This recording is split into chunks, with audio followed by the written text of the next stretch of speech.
Vice President of Pohanka Nissan Hyundai. Tim Pohanka, welcome to the show. Thank you very Hey, much. Tim. I'm glad to be here.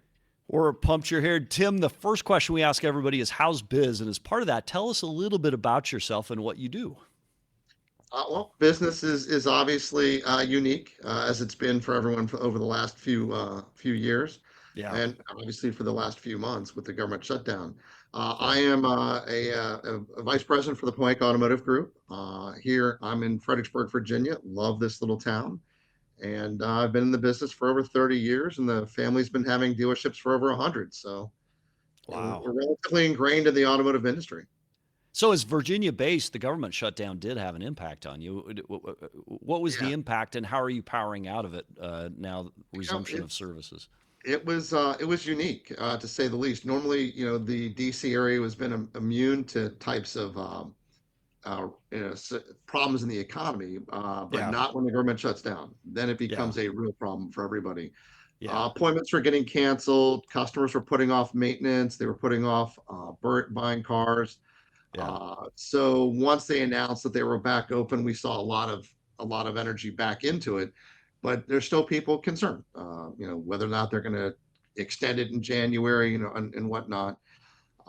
It's been a unique time to be in Virginia for sure. Yeah, and government shutdowns aren't new. Does this resemble from a economic pain? Does it resemble prior shutdowns, or is this different just because of the duration and kind of the uncertainty surrounding the next one? I think a lot of it's becoming the fear keeps growing with Yeah, each one, and the frequency by which they are starting to happen more often. yeah, Once the shutdown was once in a blue moon, and now since with all the problems that we're having up in Washington, they're more frequent, and that frequency I Mm. think starts to scare a lot of people. yeah, Paycheck to paycheck is tough for people to live. yeah. Yeah. So you are a Nissan and a Hyundai dealer Yeah. in your footprint, and you do something pretty unique. You've told your customers you don't need to come in for an appointment; just come in, and we'll take care of you.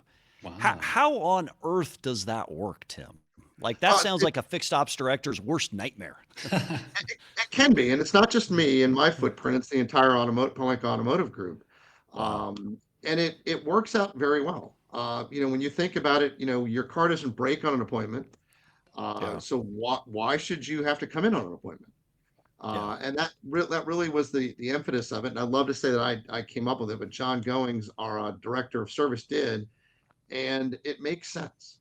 A client when they need their car, they need it right now. And I liken it to the express lane. If you put an express lane at an airport, who's going to go in it? Everybody. So everyone feels like their service should be express, and I think that kind of is where it kind of came from. Yeah. So, from a practical standpoint, do you run into log jams where you have too many people in the service drive all at once, or how are you, from a scheduling and a structure standpoint, able to meet demand that fluctuates high and low? You just set good expectation. Yeah. That's really where it starts in the lane, as you set expectations. If you're having a busy day, you let clients know we're having a busy day. Yeah. We've got loaner cars, we've got Uber, we've got Lyft, we've got a shuttle service. There's any number of ways to make the repair more convenient for the consumer. You just have to be willing to say it up front. And Mm. consumers appreciate that. If you tell them, hey, we're busier today than normal, they're going to work with you. If you don't tell them that, then their expectation is going to be different. Right. So really, it starts with expectations in the lane. How has the CSI, which is the ultimate metric, right, customer satisfaction in the service lane, how is that impacted by this strategy? And how long have you been doing it? We've been doing it for probably 10 years. Wow. And Okay. Wow. CSI is fine. I mean, could it be better? Yes. Could be worse. All those things happen. When it comes down to it, CSI is really a function of how well the advisor interacts with their client. Yeah. I think it's a less on everything else that happens in the dealership, and it really goes back to person to person. So from a CSI standpoint, I don't think we're suffering any more, or any less, or any higher or any lower than any other regular dealership. It just goes back to that one-on-one transaction. Well, let's stay in the service department for just a moment. So, you've been known to say most dealers don't focus enough in fixed operations right now. Why is fixed ops a hidden gold mine for dealers, and what should dealers be paying more attention to today that maybe they're not? they need to be paying attention to everything that goes on in fixed ops. I mean, service sells cars. They sell the second car. They sell the third car. Hmm. It's a great profit center if you're doing it right. Too many people have come up through the sales end, like I did, and haven't spent enough time in the service end to really understand what goes on back there. When you look at the opportunity to grow people, to grow customers, to connect, the service department's really where it's at. And then you really have to understand your numbers back there. You have to remember that your advisors are salespeople. We don't treat them that way. We treat the advisors as just like a teller. And Yeah. that's not. They need to be engaged with talking about what services customers need and why they need it, and engage with them. So when you talk about that engagement, is there any particular type of training program that you engage in with your teams to help keep your service advisors, maybe even your technicians, well trained on how to interact with the customer? Because it is a customer-facing sales job. Well, we took our training manual from the sales department and we moved it over into the service department. Okay. You just change the word sales and you put service into it. You change the word sell a car, sell a service. It's amazing how they come together and they work out. That was Hmm. the first thing we did. And the second thing we did is we aligned pay plans along the way a finance manager's pay plan would Yeah. be. Here are your objectives and key categories. Now we know you're going to talk about those items with the client. And lo Yeah. and behold, we've seen huge increases in our production. And then when you look at the technicians, we've got our technicians buying into a video MPI. The Mm. video MPI has been a huge game changer. Yeah. All right. So, So so we talk a lot about the video MPI on this show, and it's interesting. I've had some people. I did an industry spotlight with a dealer, and he's like, "Look, you talk a lot about the video MPI." He's like, "We're 80%, 90%." He said, "I don't understand a dealer that could be less." But they are out there, and I'll go through stores and I'll hear, "Hey, we don't really do it. The technology doesn't work. The technicians don't understand it. They're uncomfortable with it." Um, who do you use for your video MPI? What's your percent? And what's the biggest objection to utilization you see, and why is it not a good objection? Well, I just got a report from our OEM partner that we're at 94%. So Wow. that, Nice. Yes. there Great. was that. We saw easily a 4/10 lift year over year in our hours per RO. And we can attribute that to lots of different things, but video MPI plays a huge part in it. The technology is fine. We're partnered with Xtime. The biggest objection we have, obviously, is hey, we're not accustomed to using it, or I don't want to Yeah. do it. I've never done it. It took some hard decisions, hard talk conversations with key people, and it came down to this is the direction that the job is going, and if you don't want to do it, then hey, we're going to have to part company. Mm. Um, it's good for the consumer. It's It's good, transparency, right? It's Yeah. yeah, it's transparency and good for the ultimate consumer. communication. Yeah. It's good for the dealer. It's good for the technician. When you have a three-leg thing that works for everybody, that's a win-win-win. You have to do that. And I think that's the future of what we need to do. We need to get back some belief and trust. And that's a big deal. Tim, I Yeah. have a quick question on that. Are you using props? We see a lot of successful stores that have, a cart set up with, clean filters, clean fluids, and things like that to give that comparison. We're not yet. We're getting ready to work on how to build out a standardization for some of the more common ones, and then more importantly, how to discuss some of the less common ones. You Yeah. mentioned AI earlier today. AI can be a big help with coming up with, how to describe a repair to a consumer versus, hey, this is your widget. I have no idea what this widget does. Yeah. Why do I need this widget working? So those are things that we have a lot of opportunity with, and especially in fixed ops with using AI, and I'm excited about that. Some great comments online. Eager Superfan says Pohanka Lexus has great service and high CSI. Andre says video MPIs work. Funny enough, the customers still want to talk to the technician after seeing the whole video. I never mind talking with them when needed over the shop phone. And then we've got some viewers that are watching from different places, including Scott Simons from Abu Dhabi. Thanks for joining us from all the way over there. But truly, those videos create credibility and connection, and they back up what the technician sees. So I think it's a powerful tool. We're going to do a video. We're going to do a video communication competition in January. We'd love to have you and your Oh, auto wow. group join, where everybody submits their best video either in the service drive or on sales side, and we're going to do a little roundtable and talk about what is the value of these videos. So we'd love to have you and your group join. Speaking of videos, I want to pop up a video that we got behind the scenes and have you give us a little bit of context behind this. For the producers, if you'd pop this up, it has to do with Nissan's CVT technology, I think. Tell us a little bit about what we're seeing here in this video and why you made this video and what's going on. You are seeing myself and two other Nissan dealers drive used cars that we got off the street with over 100,000 miles all through the West, the worst That is roads we could cool. possibly find. And we did it to kind of showcase Nissan quality and the fact that the CVT transmission isn't quite as bad as people like to say it is. Yeah. We had Yeah. a great time. We did 6 days of filming, and we posted it. When we posted it online, there's 7 episodes of our adventures from the Bonneville Salt Flats all the way through the mountains of Telluride, That's and it awesome. was great. A nice little video series Did you just showing. catching some air? Oh yeah, I did catch some air. Yeah, I did catch. I also lost my roof rack on one of them. Oh, wow.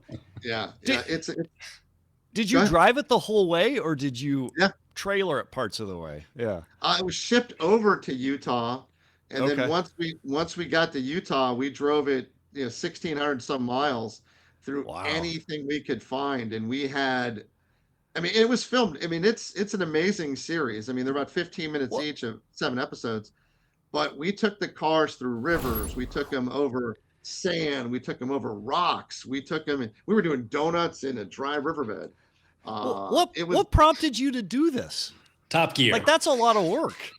it's a lot of work, but I mean, if you're looking for ways to storytelling marketing to talk Yeah. about what your vehicles can do, it's a great opportunity. Yeah. But it Yeah. became more than that for us. It started to become a really good connection between who we are as dealers, and what we can do out with our cars, and it kind of became just a really good novel about cars and what they can do. I mean, to think that we took cars that are designed to get you from A to B in a parking lot and we took them off road, not really designed to do that, Yeah. it opens up the world to you. And that's kind Yeah. of what it became to us. It became this opening of like, oh my God, these are amazing things that we can do. And so much so we're going to keep doing it. We're going to keep doing more of them. I mean, it What was a beautiful thing. what's the next model you're going to do? The next model, we're working on it. We got a couple ideas. It's top We haven't secret for now. finalized it, Yeah. Yeah. but Yeah. let's just say that it will be unique. It will be Uh, unique. So it's funny you did that because, I got my son a Nissan Rogue. So it's got the CVT. And I remember the first couple weeks he drove it, he hated it. He was like, Dad, I don't like this because the CVT truly drives differently. And then I took him out and I'm like, dude, this drives different. And the moment he understood how that transmission worked, he actually liked it better. It's passed along to his brother who took the roof rack off with a bike on it, unfortunately, in similar geography. But That'll you happen. gotta kind of understand how they work to make them work. So, You have, just like anything, you have to take care of them. And I yeah, think that's the problem that a lot of people don't do yeah, is kind of tipping on going back to our service. If you're not going to do the maintenance to the vehicle, the car's not going to take care of you. yeah, And some new components are more temperamental. yeah, It's just how, the things are. Cars are not built the way they were in the past. We have to do things. You have to do preventive maintenance. Fluids are designed to cool things for a reason and to lubricate them. I mean, heck, I didn't realize there's EV fluid. Who would have yeah, thought that? yeah. So So some good comments online. Then I want to shift to Nissan. The Tour Detour says those CVTs put in the work. We had so much fun with season one. Oh, he must be one of your partners in this, I guess, right? must be. It's good. Yeah. Good to know we're being watched. Yeah. Eager Case says most people are afraid of CVT transmissions because they don't understand how to service them right. That just supports what you're saying. If it's not as bad as people say, then back it up with extended warranty. CVT is the reason why Nissan is in its current state. I'd actually disagree with that. There are other manufacturers that have done CVT as well. So many. And provide standard warranties or longer warranties as a result. But a fair point. Nissan is an OEM that's under challenge right now. So tell us, you decided to make that for Nissan with Nissans. What's one thing Nissan's getting right, and what's one thing Nissan's getting wrong today in December of 2025? I think it's really Nissan's new process of coming back with Nissan One is the right direction. Yeah, Let's be focused on selling cars. Let's not be focused on a million other metrics that are out there. So I yeah, think they've got that right. From a standpoint of what they're doing wrong, I think the things that they're doing wrong are things that were put in place a long time ago that they're trying to come out of. The hybrid situation is something that they're not right on right now, but they're getting there. Um, I'm not one of those people who like to go around and naysay on what think is working, is starting to work. yeah, I bleed Nissan red and silver, and I'm glad to do that. I'm proud to be a Nissan dealer. As soon as we get hybrid technology here, I think that's going to be a big help for Nissan. yeah, And the products are quality products. I mean, we just took 10-year-old cars out into the desert and beat them yeah, to death. yeah, That kind of, I mean, no check engine light, anything else. That says a lot about where they are. Nissan as a manufacturer is not here because of this in the condition because of the CVT. They're here because of unfortunately making decisions and misreading the tea leaves on certain market conditions. yeah. Um, And Vinay really started to turn that in a positive direction. And his successor, I think, is continuing on it. He's going to be on the show soon. What's a question you might ask his successor when he pops in here? my question I'd ask is, how long are we going to commit to this type of program, and how do you get all of the dealer body engaged? And I think Yeah, that's something that Vinay was interested in. I think that's something that Christian is very interested in. And yeah. now it comes down to how do you get your entire dealer body engaged in a program? And I think Mm. focusing on sales is an easy way to do that. And that's a plus. And so that's a good opportunity with Nissan. Yeah. Now, to shift Yeah. us to Hyundai, one thing Hyundai gets right, one thing Hyundai gets wrong. It's a powerful brand right now. They're doing pretty well in the marketplace. Yeah, I mean Hyundai's got it right on their cars. I mean the Yeah. car builds they're beautiful cars. They're coming out with the right product at the right time, and they're incentivizing, they're engaged in incentivizing. The only thing that I wish Hyundai would do more is do it more earlier in the month. I think Hyundai spends a lot of time worrying Mm. about catch up, and they can be a little bit more of a market leader. They already are in terms of who would have thought that they would be where they are. But their chairman's idea of wanting to be the most loved car company is an amazing goal. It's not the most profitable; it's the most loved. So I Yeah. think that is a beautiful opportunity in a market to define yourself. So I just wish that they would bring those incentives and that be a little bit more on that leading edge when they can. They did a great And job during COVID, I will say, to be on the leading edge. So yeah. And you represent an OEM both with stair step. Like it, hate it, indifferent. you know, I love it when I hit it. I hate it when I don't. Yeah. Uh, so I understand it. I mean, Yeah. it's something Nissan's done for generations, so it's It's nothing nothing new. new. Yeah. Uh, I just think again, it goes back to dealer engagement. You can't Yeah. have a certain segment of your dealer body engaged. You want everyone. When if you imagine if you can get 80% of your dealer body engaged in a program, what success would you have? So, Huge. Yeah. Yeah. Well, Tim Pohanka, Vice President Pohanka Nissan Hyundai, we appreciate you being on the show and sharing us this awesome pattern, like no schedule service. Like I think you're going to find a lot of dealers Yeah, maybe it's very reaching cool. out and trying to understand that a little bit better. And then that cool video. Where can our audience go to see that video if they want? Is you it can on go to YouTube the anywhere?